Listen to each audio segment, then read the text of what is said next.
et bienvenue dans cette émission consacrée une fois de plus au récit de chasse vu par les lions eux-mêmes et non pas raconté du point de vue des chasseurs. Et pour me faire davantage plus clair, laissez-moi citer l'actuel président sénégalais Macky Sall, qui s'est exprimé ainsi sur la réappropriation de l'histoire des peuples d'Afrique par eux-mêmes. Et je cite, « Il y a une impérieuse nécessité de décoloniser notre histoire en la maîtrisant et en reconstituant par nous-mêmes et pour nous-mêmes le récit authentique de notre passé. » Fin de citation. Difficile de ne pas voir dans ces propos la même vision qui gouverne au Bénin, la lutte pour la restitution des trésors royaux du Dahomey, actée le 9 novembre 2021 finalement. Mais également le dévoilement dans la foulée du monument aux dévoués de la République le 30 juillet 2022, en lieu et place du monument aux morts de Plakondi, héritage colonial. Dans cette même logique, qu'il vous souvienne d'une précédente émission sur ce même plateau portant sur la réécriture de l'histoire du Bénin avec le philologue émérite, le professeur Dominique Bada. C'était il y a quelque temps déjà, et l'enseignant-chercheur nous entretenait sur ce que la toponymie, la science du nom des lieux, des noms de lieux, peut apporter à ce devoir de réécriture. Aujourd'hui, en variation sur le même thème, je vous propose de jeter un autre regard sur les mouvements de révolte qui ont ébranlé l'œuvre coloniale sur toute l'étendue du Dahomey d'hier, du Bénin d'aujourd'hui, notamment au cours du XXe siècle. Et cela, nous le ferons en compagnie du professeur Julien Radonou, historien et sociologue, enseignant-chercheur à l'université de Parakou. Professeur, bonsoir, merci d'avoir accepté notre invitation.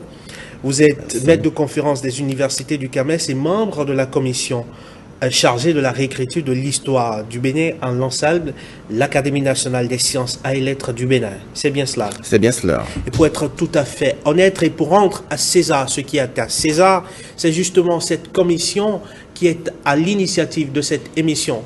Professeur, notre émission s'intitule « Réécriture de l'histoire du Bénin, regard sur les révoltes » sous la colonisation. Mais pour commencer, permettez-moi de vous demander pourquoi réécrire aujourd'hui l'histoire du Bénin?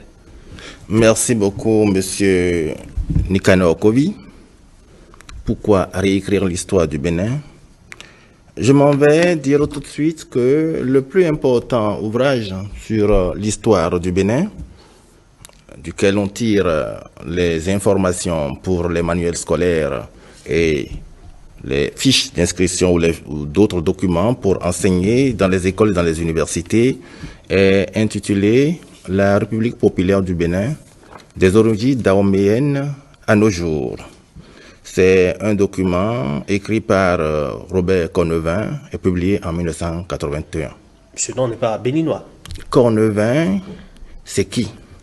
Cornevin, c'est un administrateur français, un administrateur colonial français, qui a fait l'école française de l'outre-mer, donc qui a été bien imbibé dans l'idéologie colonialiste, qui a été administrateur adjoint au Dahomey dans les années 1940 et qui après donc a écrit ces documents. Il faut dire que c'est une actualisation d'un autre document qu'il avait écrit, La République du Dahomey, publié en 1961. Alors, ça fait maintenant plus de 40 ans.